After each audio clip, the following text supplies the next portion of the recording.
Listen, brother, first of all, thank you for coming and taking Oh, your man, time. thank you. Thank you. I appreciate you Give him a hand guys. for this. It's extraordinary. Thank you guys, too. Very warm welcome just now. I called Kevin and let him know what we're doing here, and he literally didn't take 2 minutes to say I'd come. He's in the middle of making a movie right now, flew down to just spend this time with us for an hour. So thank you, first of all. Oh, no problem. Listen, this is a group of people, I think you know, is part of who match me. So we feed 100 million meals a year in the U.S. We're up to 500 million meals now to participate in all these projects. So we do this little thing at my house to make it intimate, make it fun, but we try to bring people that I think are true role models. And some people are role models of the challenges, and they still have them, and some people are role models of how to overcome it, and you clearly are that. You're also, everybody here's an entrepreneur, and you're fucking amazing on it. I mean, you're a producer, you're an actor, you're a writer, you're a fucking comedy superstar. Model. How do you go from... Model. What's that? Model. A model. Model. I forgot that one. Thank you. So, but tell me, how do you go from? Tell me, you're selling shoes at one stage in your life, and you get your breakthrough. How do you go from that to, one of the highest paid entertainers in the world, man, who makes people laugh all over the earth? Opportunity. When you get dealt certain hands, sometimes you have no idea what the turn is going to be. And for me, it was always the thought. It was a thought of doing comedy, but I just never knew how. I never knew what to do or the approach to take, how to get there. And one day the suggestion came up from coworkers of, Kevin, there's an amateur night right around the corner of the comedy club called the Laugh House in Philadelphia. You should go do it. And I was like, I would love to do it. I never knew that these things existed. And when I got the opportunity to do that, I fell in love with the moment that I didn't know how to go get. I fell in love with the spotlight, with the stage that I didn't know existed for me. I didn't know it was available for me at that time. And once I found out how to get it, there was nothing else that mattered except that. It was about that and that only. How was that first time? Tell me about that first experience. First time on stage was absolutely awful. I was horrible, people. I was Did you horrendous. have a set prepared? Did you go there to Yeah, play I had jokes prepared. They just weren't good jokes. But what was good is that I didn't have fear. It didn't matter that the jokes weren't working. I was in love with the fact that I was on the stage. I was in love with the fact that there were people in the crowd that had a microphone in my hand. Every joke didn't work, but I would figure it out. The silence didn't deter me from wanting to be a comedian. I wanted to be a comedian.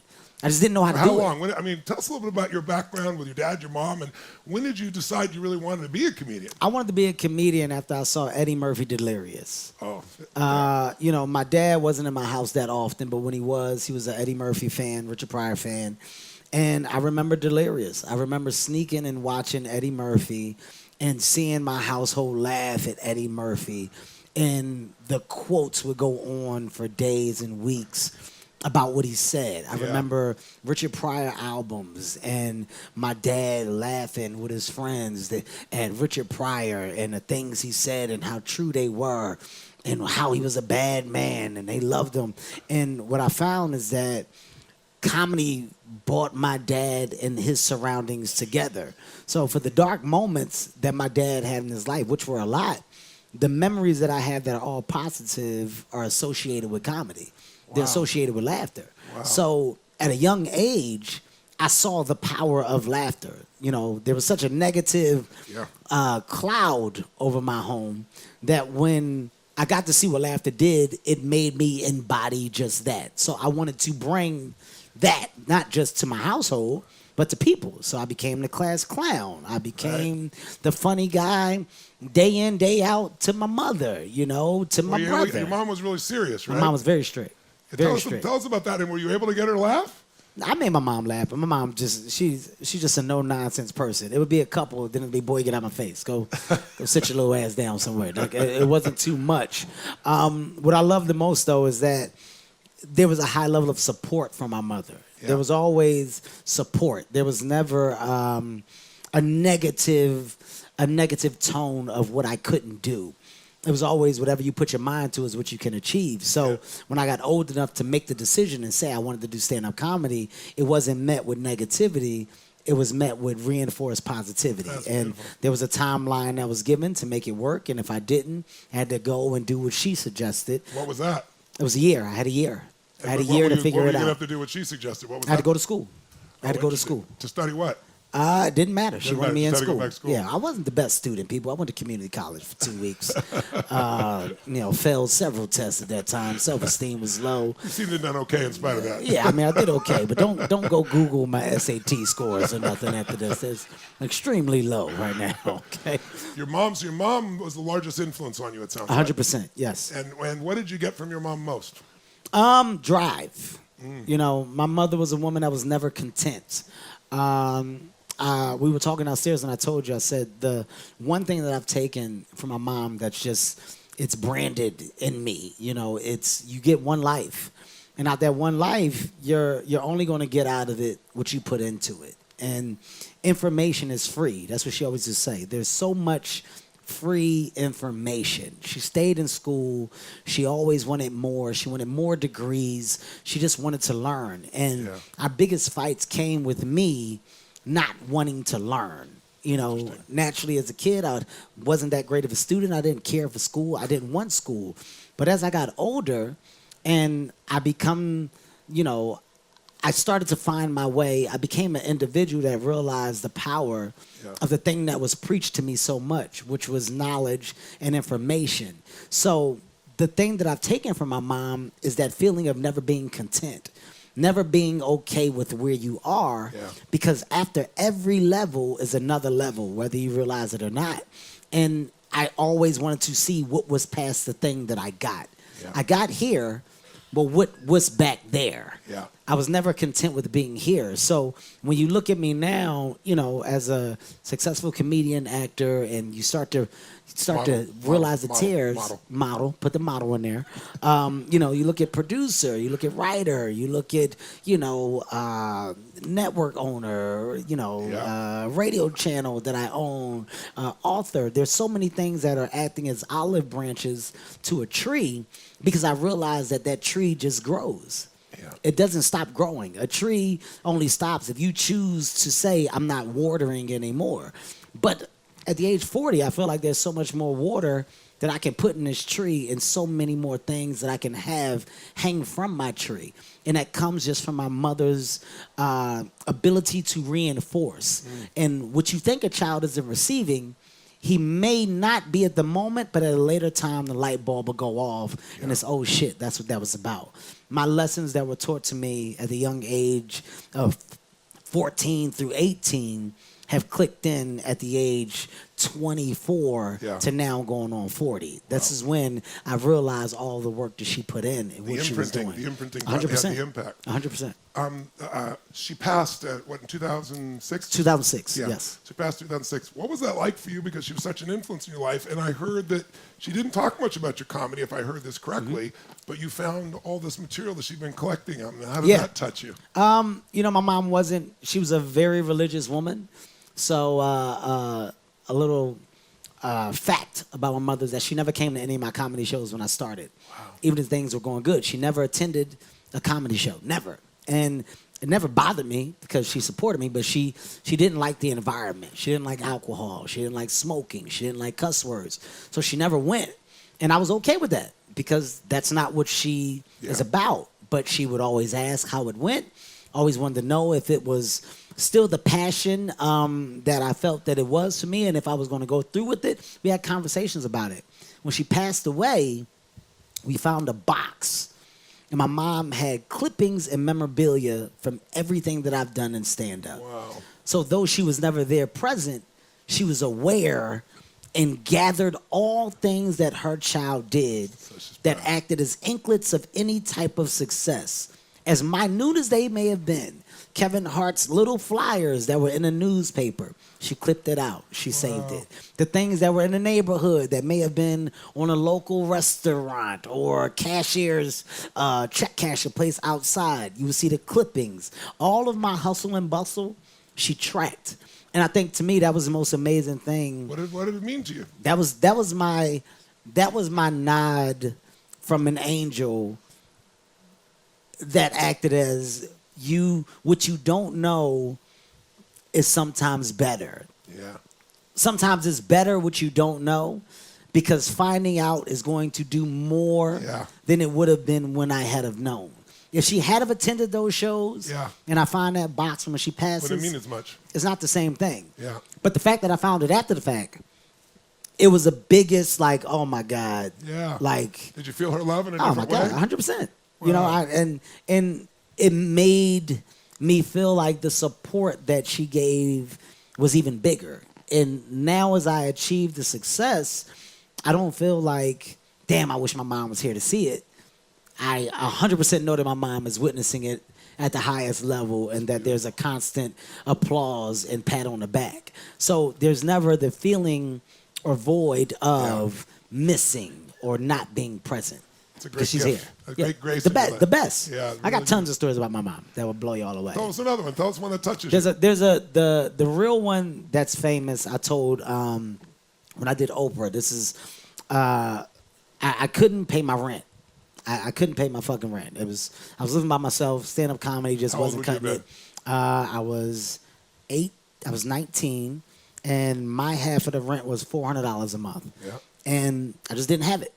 And I was like, Mom, look, you said you were going to help me while I was doing the stand-up.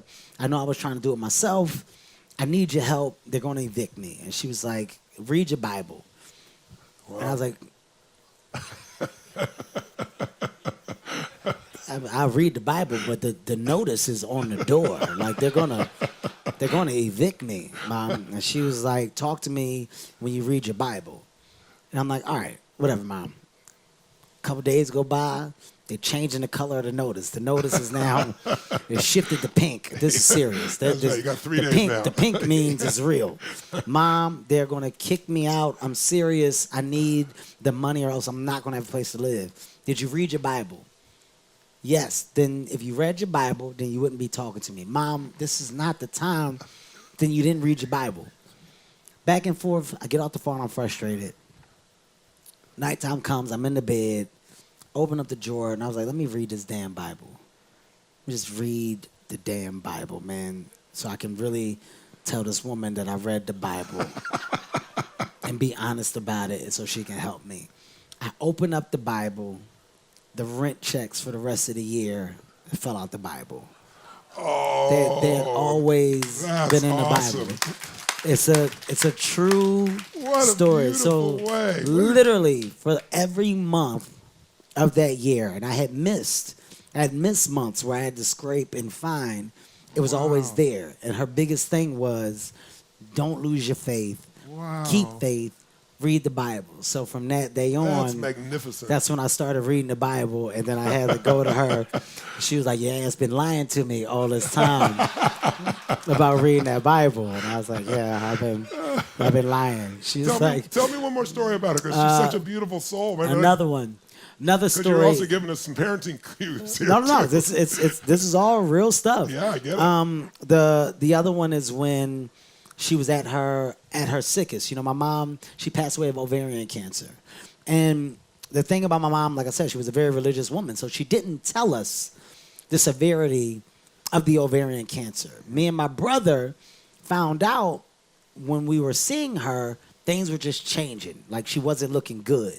So we had to basically drag my mom to the hospital. And we found out then that she was trying to take care of herself naturally. She didn't believe in doctors. She didn't want medicine. She didn't want drugs. It's just not what she was about. Yeah. By that time, of course, it was too late for the stages that she was at. And the doctor let me and my brother know, you know, at this particular time, it's terminal, you know. Yeah. Unfortunately, you're going to lose your mother in, 30 days. It was a short amount of time. shit.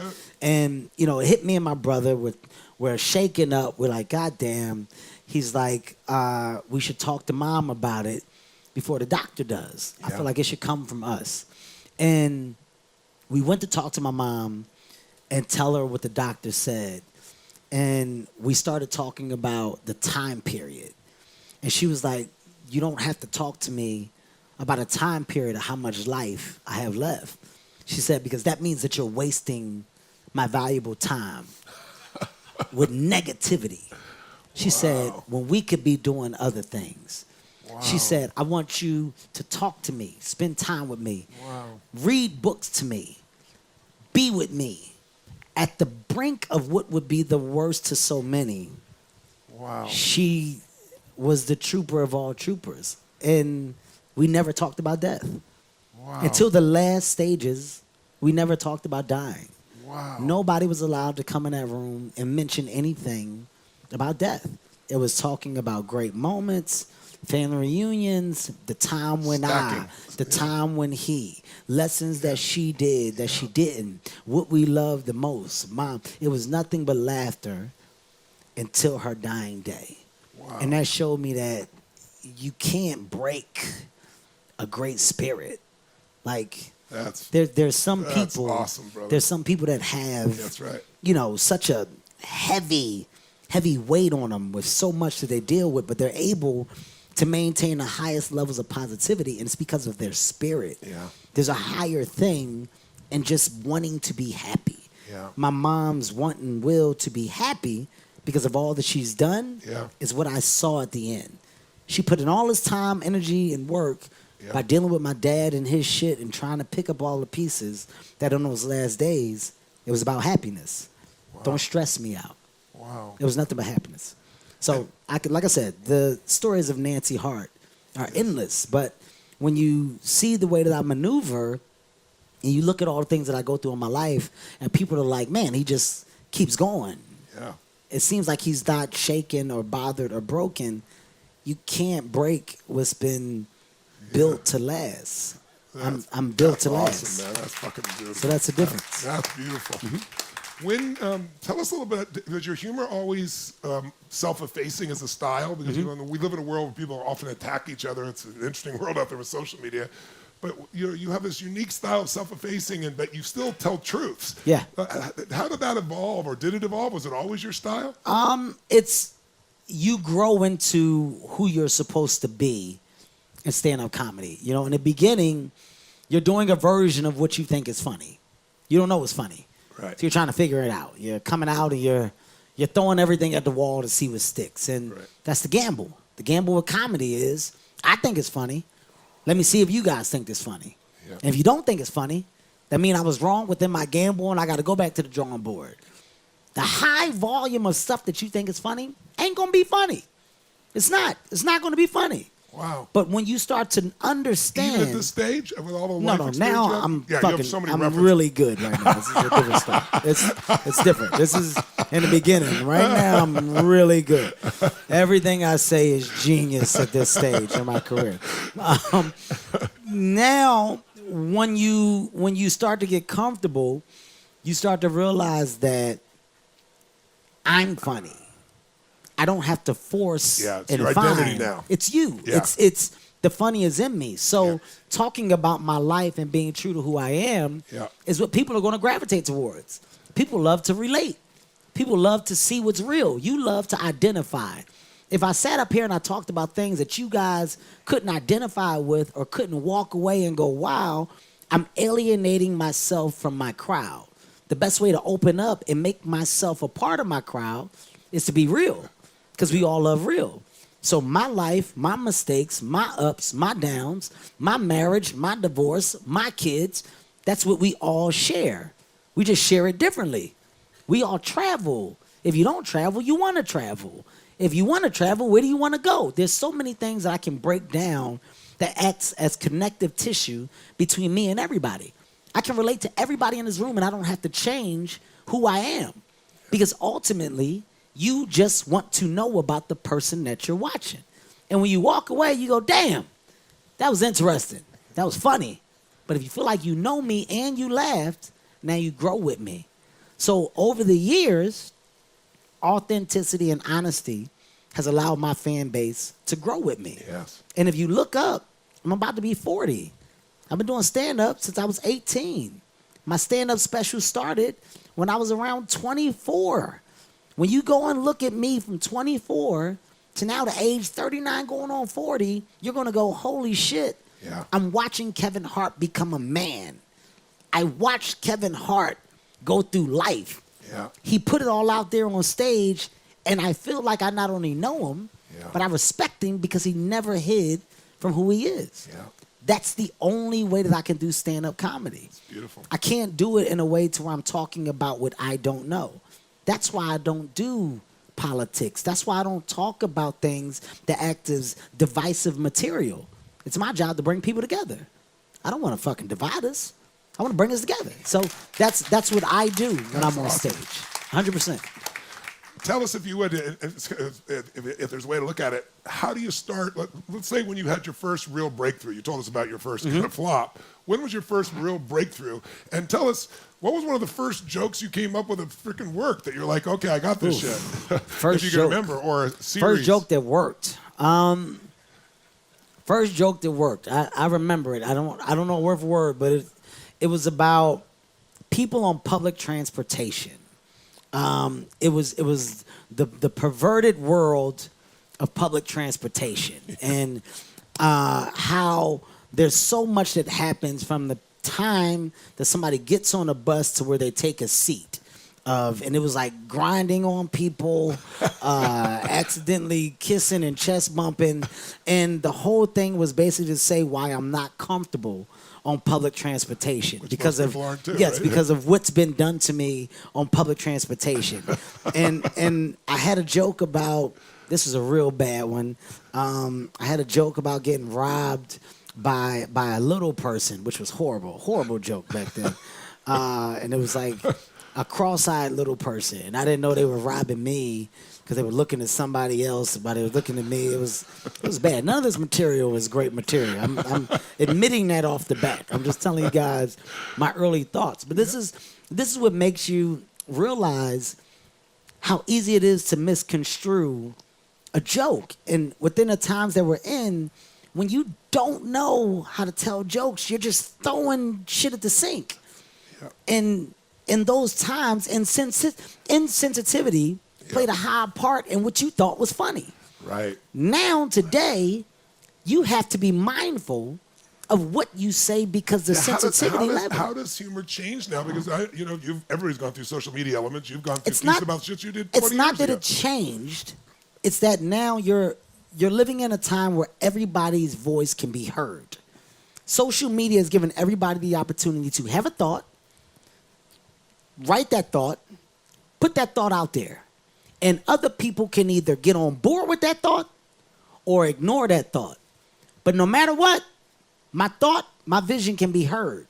When you got a plethora of people doing that at the same time, you now have no right, no wrong, everything is a no, that's my opinion is this. My opinion is this. It's so much. So for comedy, the best way to adapt to times is to simply understand that people's feelings should be respected.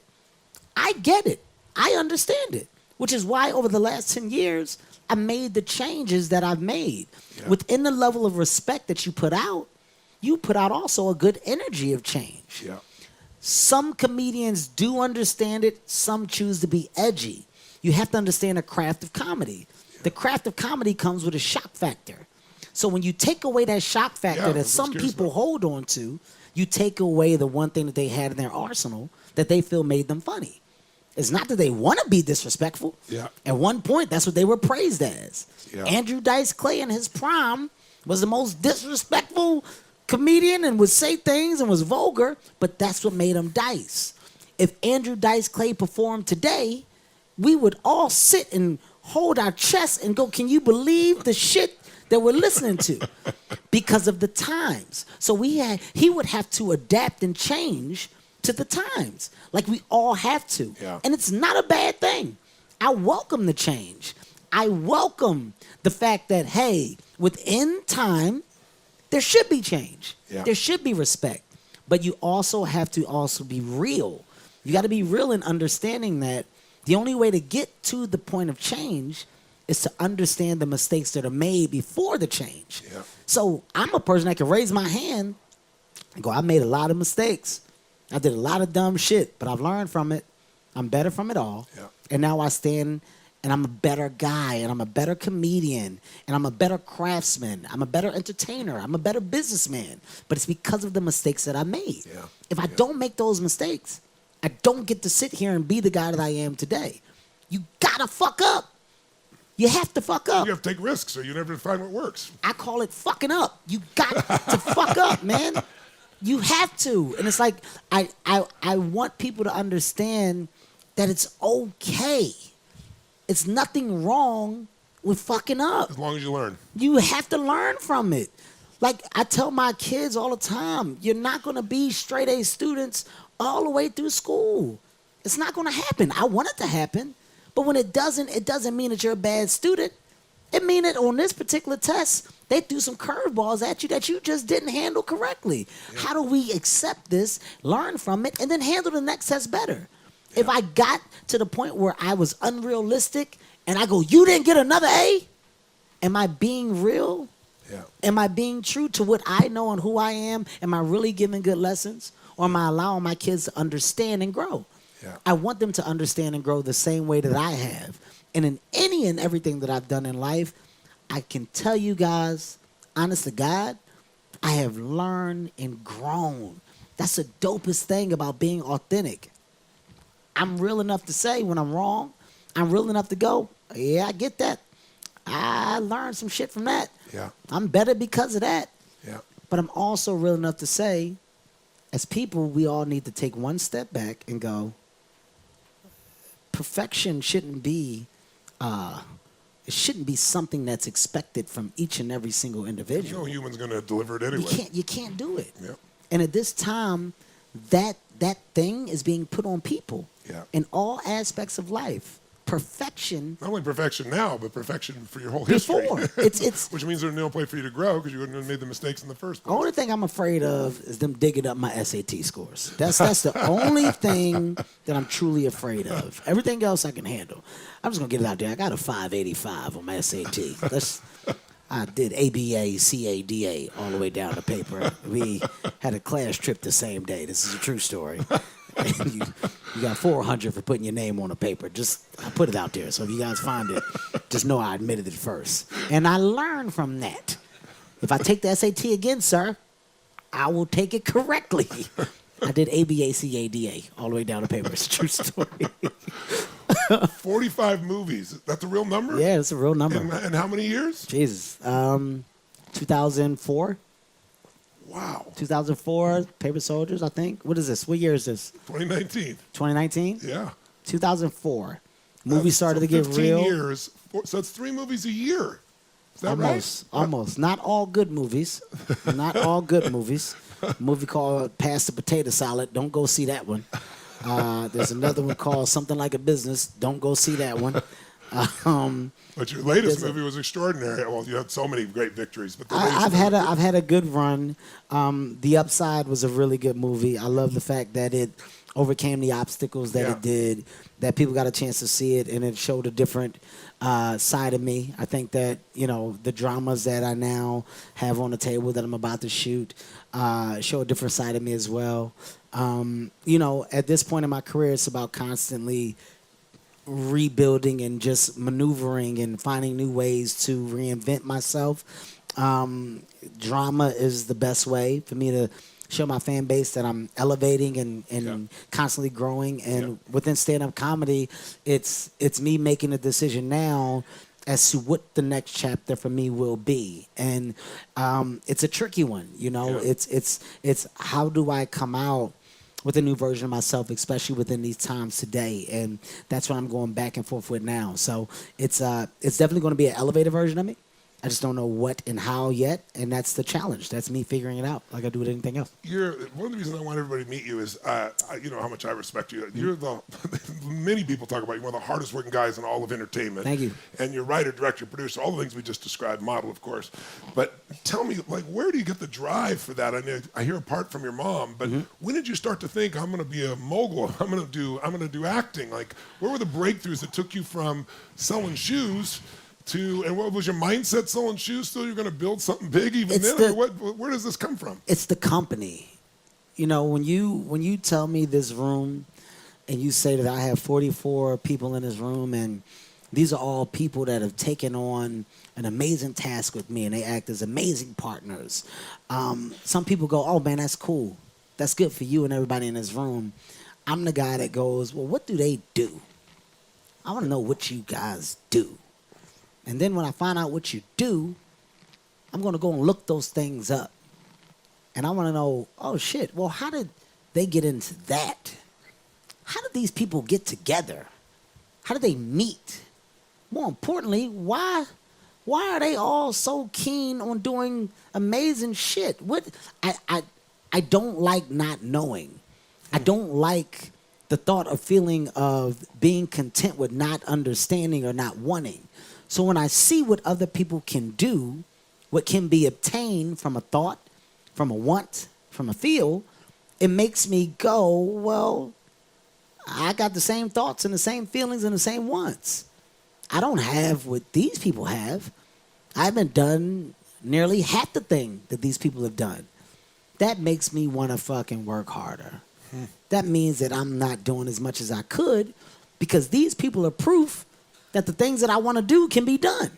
I'm not looking at one person that got lucky. If I'm looking at 44 people that are doing amazing shit, why aren't I number 45? When I look and I sit in a room and I'm with Oprah and I see Hove and I see Jeff Bezos, I don't sit in awe. I sit and think to myself, look at where they came from and look at what they are now. More importantly, look at the impact that these people have on the world for real. There's a major impact that comes from individuals. That impact can be an impact of change, positivity, feeding the world. It can be so much more that you never sought out to do. I sought out to be an entertainer and a comedian. I didn't think that I would get to a point where I got 170 million people at the click of a goddamn button. You don't just use it to promote. What I love about what you do is like, we played a little video here where you're talking like, hey, I've been feeling this way today. I'm feeling down, but then I remember my gifts, and I remember what I'm here to do, and I'm here to light people up. Yeah. I mean, you deliver messages where people see into your life. Tell us about that. How has that affected your career, the way you use social media? How do you think about that? Because you don't just market. You let people, inside to see what you really feel. You let them behind a curtain, and it goes back to saying, I didn't expect to be able to have that type of access. And when you do, you're now putting a different definition on your purpose. So my purpose is bigger than just making people laugh or selling movie tickets. Yeah. Now it's a feel good that's associated with me. Yeah. Now when I'm in the street and people come up to me and they say, hey, Kev, I had a heart attack, man. And I swear to God, I didn't want to get out the bed. But something about what you do and what you say made me get out the bed. I've been trying to get in shape. Hey, Kev, my kid, awesome. I lost one of my kids, man. I was so down. But, dude, I see the way that you attack every single day, and you make me feel like there's something else for me in life, and I'm starting to feel better. When you start to realize that you have a different purpose, that you're reaching people differently, that people give you a different level of energy because of what you put out, they're giving it back to you. Yeah. You now go, oh, shit, I'm making an impact. Yeah. I'm making an impact. Like, there's a bigger thing that I can actually do here. Yeah. There's a bigger reach. Yeah. There's more that I'm adding to my story. And for me to have 3 kids, if my kids can walk away from it all and go, yo, our dad did so much for so many people, that's bigger than saying our dad was so famous and so funny. That's awesome. That's the difference really for me. That's what I'll say. And that's where I'm envious of you and what you're doing. It's because the success is one thing, but the success has now molded and shaped itself into a machine that's for people. You're helping people, and there's a high level of story that comes with your name that's different from the amazing motivational speaker and the guy that fills a room with inspiration. He's also creating change. Yeah. That's the difference, and that's what I want. So I'm not content with not having that. Where does that come from you? Because I know where it comes from me. Where does it come from you, that desire to go so much more? Like, you want to make people happy. You want to light them up. But now you're penetrating the way they think about fitness. Mm-hmm. You're penetrating the way they think about being a parent. I mean, you're really producing that change. When did that trigger happen? Has that always been there? Did you always want that? Or did that get triggered by something? I think you fall into it. I don't think that it starts to happen, and then it's something that you fall in love with by seeing the progression. You see an opportunity to step into something, and you attempt it, and then you go, oh, shit. Yeah. This is actually pretty amazing. Yeah. Hey, man, we're going to raise money, and we're going to give 1,000 kids a Christmas over the holidays. Yeah. Kev, you want to help out? Yeah, guys, I don't give a shit. I'll help out. That's dope. Yeah. Here. Oh, man, I went here and I got to look at these damn kids' faces. This is pretty amazing. Hey, next year, what do y'all say we do 2,000 kids? I'll take 1,000 myself. Would y'all match me? Yeah. Yeah. Oh, Yeah. man, I done did it again. Hey, what about education? You guys into providing education? Kev, you got a college you want to give to? Nope, I didn't go to college, but I want to make sure the kids don't make the same mistake I make. What if I want to give out scholarships? They're just thoughts. Yeah, we'll do it. Would you match what I do? Of course.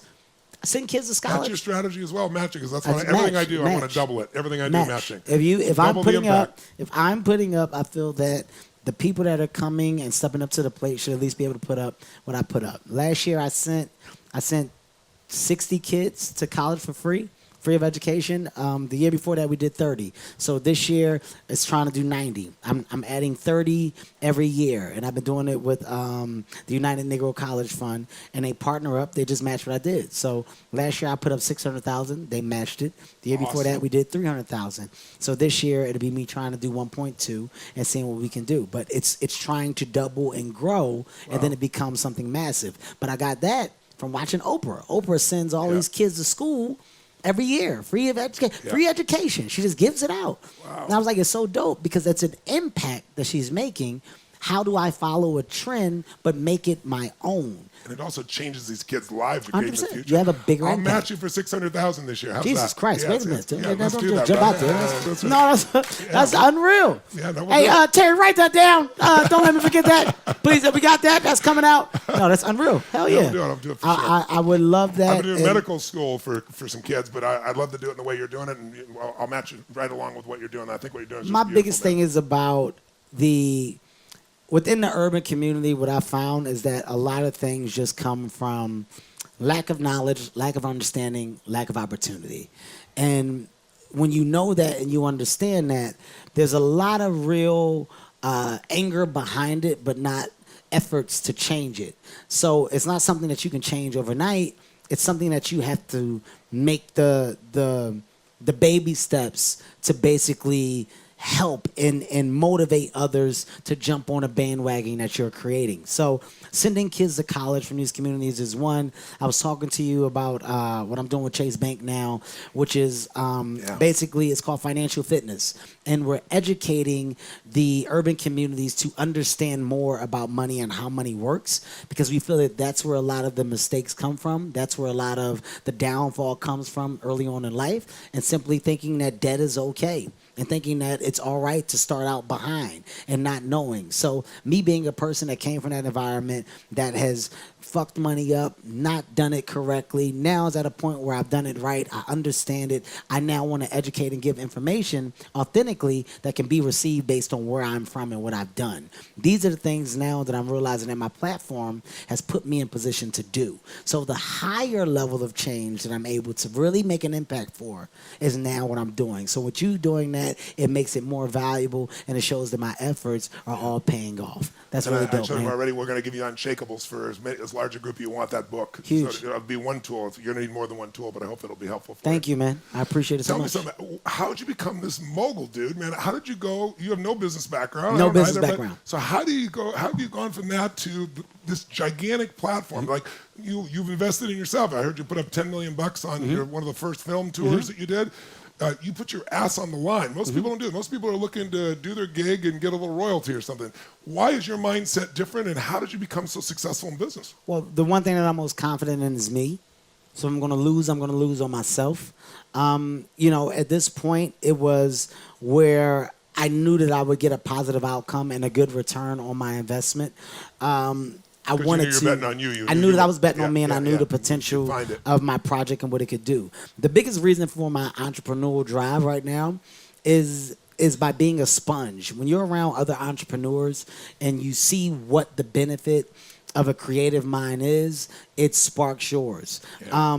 The only way to really get to my goal, if I'm trying to become a billionaire and I want to take that money and throw it back into several communities, I have to surround myself with other people that have that same mentality. And independent. And 100% Yeah. independent. And the one thing that I figured is that everybody has, it's not just one thing.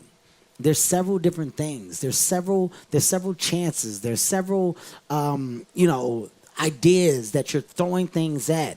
And out of those ideas, you find a great group of people that you can surround yourself that can help you possibly position yourself in a way for these things to work. Yeah. It's not done as an individual. It's done as an individual that gets a great team around them that can help bring your ideas to a reality.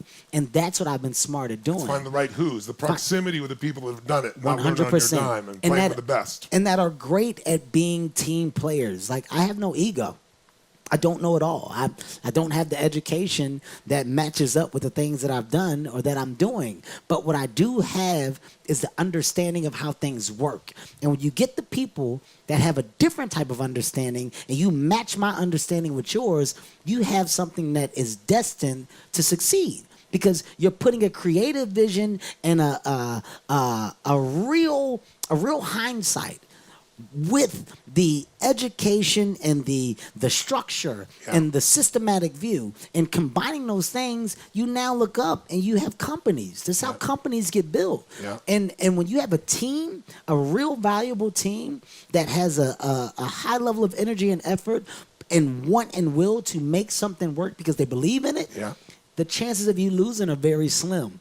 I've been lucky enough to work with great people, and I credit my team every chance that I get, because I don't get here by myself. I get here with people that help motivate and push and stay true to the course that we all are on. So from Heartbeat Productions to Laugh Out Loud to Sirius XM to right now my book publishing company to I can say me right now with my newest one is to start my own audiobook lane. Like, I'm noticing that within audiobooks they do amazing, but they go to one particular place. You have audio and you don't really have there isn't really anything else out there. So what is something else that can act as a competitor that can engage and do the same thing? And if there is something, who acts as your catalyst to make people aware that it's there? So I'm a person that can do that. I'm a person that can springboard ideas based on my knowledge and also my fan base, my social media. My social media whole platform that I've built allows me to do things differently. I can also say that right now within fitness, I'm launching. How does you keep your energy so high? I mean, your energy is part of your signature, right? 100%. For everything. So where does that come from, and how do you maintain it in sports so everybody knows you work your ass off, man? I can't do what I do and not be in shape. We travel a lot. We're up all night. We're doing shows for hours at a time. You want to give the greatest performances that you possibly can. If you can't breathe, you can't do it. If you're huffing and puffing, if you're weak or you're in the hospital or you're sick, you can't do it. Your shows don't last. So you're up at 5:30 in the morning every morning working out? I'm at 5:30 in the morning every morning, every day. That's nonstop. Awesome. That's awesome. Because of the dedication I put in physical fitness, I'm now launching my physical fitness health and wellness line. So we just launched a multivitamin called Vita Hustle. After that, we'll be doing amino acids. We'll then be doing organic protein. Literally, you're going to see me lay out strategically something that people believe because they've seen how much dedication I put into it. I don't just throw things at the wall, because everything that I do should coincide with my life and my lifestyle. So from XD, those are weights. I'm big in the gym. Everybody knows that. So now I'm investing into weights and into how weights are built and last. So you're going to see a lot of me in that realm of business. You're going to see much more of me over there. And it's because that's where another passion is. And I think that's where I can get an extreme following in return. You and I talked about, we both have thought of our lives in long-term, 10-year chunks. You were talking about your 10th special. Tell people how you think about life that way in terms of, you don't look at this right here. You're looking at the long term. My special right now comes out in 2 days on Netflix. Gotcha. Shameless plug. This is number 6. The goal is to get to 10. The reason why I want to get to 10 specials is because that gives you 10 chapters of my life. Like I talked about earlier, I'm allowing you guys to watch me grow and progress into the man that I ultimately want to be. So when I get to special number 10, you're going to see me at age whatever. You're going to see my kids at age whatever, possibly grown with kids, without kids. You're going to see me now retire and do whatever. There's going to be an amazing punctuation on me in comedy, and you'll get to say that you witnessed from the bad to the good because I put it all out there. And at the end of it, there's going to be a tenfold series that basically says Kevin's life in a nutshell. And all my stand-up specials go together. So if you look at the names, it's basically a big game that I'm playing that nobody else is aware of. You got Grown Little Man. That's because when I first started, I felt that I was grown, but I was little, so nobody believed me. After Grown Little Man, Seriously Funny came. The reason why I named it Seriously Funny, because I was serious about being funny. This is my career. There's nothing else, guys. I'm very serious. I'm funny. So trust me, I'm not doing anything else. After Seriously Funny, Laugh at My Pain. Laugh at My Pain is when I first saw that within all the happiness that you can have hurt. That's when I lost my mother. That's when my dad and his drug addiction got to another high level, and I had to deal with all this stuff while still trying to maintain a drive in stand-up comedy. After Laugh at My Pain, that's when Kevin took that hurt and didn't know how to deal with it, so I started doing stupid shit. That's when the next special came out called Let Me Explain. I had to explain all the stupid shit that I did because I saw you and you saw me go through what was pain. And then over the next year and a half, I did things that I had to explain. Now that I've explained, everybody was saying, what now? We've heard him say why he did the things that he did, but what is he going to do with his life now? So I named the next special, What Now? After What Now, I'm back, highest of high. I've regained my composure. I've let all that emotional baggage go. Career is out the window. Movies are great. I fucked up again. Irresponsible. What did I do? Irresponsible things. So right now, you get to see Irresponsible. Right now, it's been a year and a half, year and 8 months, going on 2 years since my last act of irresponsibility. So now going into the next special, it's about going from irresponsible back to responsible. But what are the things that are going to justify me and my responsible behavior, and what separates this from Let Me Explain? So this is the growth and the drastic change that you're witnessing, but the titles really coincide with my life at the moment. So by the time I get to special 10, I don't know what the title is going to be, but it's going to be a closing chapter on me and stand-up comedy because I'll be done giving because I will feel that I gave tempo all. going, you'll have that shit done by the time you're 50. What are you going to do the next 50 years? Hopefully it's before then. I want to sit down when I'm 50. I need to sit my ass down. Hopefully. Okay, Hopefully. good. Fingers crossed. That's great. Tell me, who was your role models growing up, and who do you really respect in comedy today? Who appeals to you? Today, I mean, there's a list. Dave Chappelle. He's incredible. Dave Chappelle's unbelievable. Jerry Seinfeld, an amazing friend, mentor. Chris Rock. Yes. Unbelievable. Who else can I say today that I really watch? Bill Burr. Bill Burr is very funny. Oh, yeah. I would say mainly Chris and Dave and Jerry. I like the fact that Jerry Seinfeld, you guys don't even know when a Seinfeld show is. Like, you have no idea what Seinfeld is doing. Yeah. But he's never stopped. Yeah. He's never stopped doing comedy. Jerry Seinfeld has consistently put out new hours, and he just doesn't release them. He just does it for him and his happiness. He does corporate shows all over. Yeah. And he'll do it for a year and stop and go back to comedy clubs and rebuild another set and go out with new material and tour for another year. And I love the fact that he does it for him. He doesn't do it for anybody else. Really cool. He doesn't do it for credibility or awareness. The man is a billionaire. I mean, He's got money out his ass. He performs for rooms just like this. Yeah. 40 people, and he's very happy with telling his jokes, and he goes about his business. I love that. I love that throughout the years of all that he has done with the levels of success that he's reached, that he still finds fun in telling jokes. So I'm forever a fan for that. Chappelle. I like Dave and love Dave as a friend more than anything because Dave is true to him. It does not matter what you think, what you feel. It doesn't matter what you say. You will not shake Dave Chappelle's approach to life. He is forever him and forever will be. The information that I get from him is always taken in and I listen to it. Granted, I can never do the shit that Dave does. But I like the fact that there's a great definition behind it when he tells me why. It's never just done just to do it. Chris, one of the smartest men that I know. I mean, he's brilliant. On stage, off stage, in the business, out of the business. He's brilliant. And what I love the most about him is he gives me energy by saying, Kevin, I should have done things the way that you're doing them from a business perspective. And now I'm motivated by seeing you take comedy and mold it into all these other things that I feel that I missed out on. But now I'm going back and I'm starting at this point in my career. So, Kev, you've given me a reason to start doing something else that I'm excited about while still doing comedy. And I'm like, well, Chris, I'm a better writer because of our conversations and because of what you do. I write my jokes, I construct them differently. And there's a yin and a yang that we have. Yeah. And it's been that way for, 14 years. Wow. 14 years. And I think the best thing about having those relationships is that they're real. I don't have anybody kissing my ass in the business. That's beautiful. I have people that tell me what it is and how it is. If I suck, you suck. If you're wrong, you're wrong.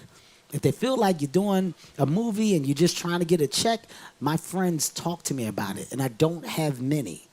I don't have many that have that relationship. And from a comedy perspective, those are the three that I really value and hold on to. And then what is your brand? Who are you as you look through it? I mean, everybody has their view of who you are, but what's Right now, I would say the best definition that I would put with me is flawed. I'm flawed. I'm openly flawed. That doesn't mean that you can't do or you can't have. It means that you're a person. And as a flawed person, I've somehow managed to still be an amazing father. I'm still an amazing husband. I'm still a provider. And I'm a visionary. Yes. And I think with being a visionary, you realize that you become a leader. Yes. And within me and my leadership and what I put out there for those that work for me or that are part of my empire, it's not a boss and employee relationship. It's a we relationship. And the best way to lead is to make people feel a part. Yeah. My team feels like they're a part of everything that I have because they understand that I can't do it without them. And I learned that in life, if you can walk away by being a leader and turn around and see the people that you've led and look at what they now have in life, that's the best justification of how you led, because everybody was able to obtain their own. So right now, I have people that have obtained their own.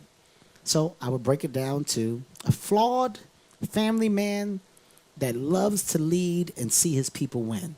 That's how I would define Kevin Hart. Fucking awesome. Let's have a hand for that.